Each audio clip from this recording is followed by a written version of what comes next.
एक छोटे लड़के के शरीर में अचानक अजीब बदलाव होने लगते हैं। उसके शरीर से मछली जैसे पंख निकल आते हैं और उसके पैर भी धीरे धीरे अपना आकार बदलने लगते हैं। वह कुछ समझ पाता उससे पहले ही उसे पकड़ लिया जाता है। पनडुब्बी जहाज का कप्तान देखता है कि वह लड़का धीरे धीरे एक मरमेड यानी मानव मछली में बदल रहा है और वह तुरंत उस पर प्रयोग करने की तैयारी करने लगता है। इसी बीच खतरे के समय मरमेड की मां समुद्र से बाहर आती है, लेकिन पनडुब्बी का कप्तान तुरंत मछली पकड़ने वाला जाल निकाल लेता है और उन्हें एक ही जाल में फंसाने की कोशिश करता है। हालांकि उसका बेटा पूरी ताकत से उसे रोकने की कोशिश करता है, लेकिन तब तक बहुत देर हो चुकी होती है और जाल सीधे मरमेड मां को फंसा लेता है। यह देखकर अमन अपने सबसे अच्छे दोस्त को दुखी होते नहीं देख पाता और तुरंत कुल्हाड़ी लेकर पानी में कूद पड़ता है और कुछ ही वार में जाल को काट देता है। मरमेड मां तुरंत आजाद हो जाती है, लेकिन जैसे ही अमन किनारे आने वाला होता है, एक बहुत भारी जाल उसके पैरों में फंस जाता है और उसे समुद्र की गहराई में खींच ले जाता है। पनडुब्बी का कप्तान यह सब देखकर सन्न रह जाता है।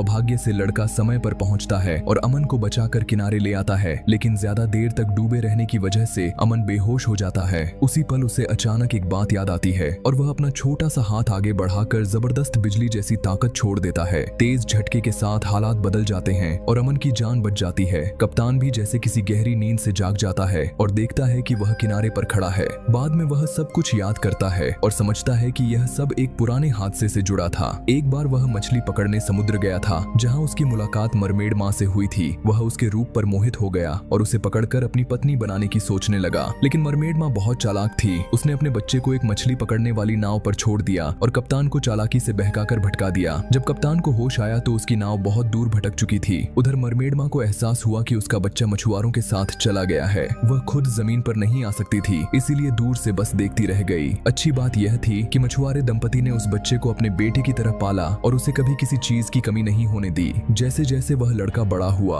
उसकी खास शक्तियां धीरे धीरे सामने आने लगीं। एक दिन उसे मौका मिला और उसने अमन को अपनी अजीब हालत के बारे में सब कुछ बता दिया। यह सुनते ही अमन को सब समझ आ गया और वह तुरंत एक पुरानी किताब निकालता है जिसमें साफ लिखा था कि वह लड़का असल में एक मरमेड है। लेकिन दुर्भाग्य से उनकी बातों को पनडुब्बी का कप्तान सुन लेता है। उसे अपनी पुरानी बेइज्जती याद आ जाती है और वह फैसला करता है कि वह इस लड़के की मदद से मरमेड मां को पकड़ लेगा। यहीं से फिल्म की शुरुआत वाली घटना दोबारा होती है, लेकिन खुशकिस्मती से इस बार कोई बड़ा नुकसान नहीं होता और कप्तान अपनी गलती समझ लेता है। अब लड़का एक मुश्किल स्थिति में फंस जाता है। एक तरफ उसकी जन्म देने वाली माँ और दूसरी तरफ उसे पालने वाली माँ बाप। पालक माता पिता जानते थे कि वह लड़का इस दुनिया का नहीं है, इसीलिए वे दुख के साथ उसे जाने देने का फैसला करते हैं और मरमेड माँ की मदद से वह लड़का पूरी तरह मरमेड बनता है और वापस समुद्र में लौट जाता है।